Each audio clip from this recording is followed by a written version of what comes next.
देखो आज आम वार्ड नंबर 13 बैराम नगर अंचल ये वार्ड नंबर 8 भी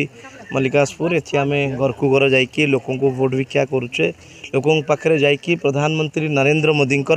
जो जन कल्याणकारी योजना अच्छी से विषय आलोचना होचे लोकों पाखु अभूतपूर्व समर्थन मिलूँ देश गठन पर राष्ट्र गठन पर लोके एथर भोट करेंगे उभय एमपी एमएलए उभय को पद्म फूल लोके आशीर्वाद करेंगे एठी आम जो वार्ड रे बुलुचु साधारण लोकर आलोचना होची कि 25 वर्षर शासन भितर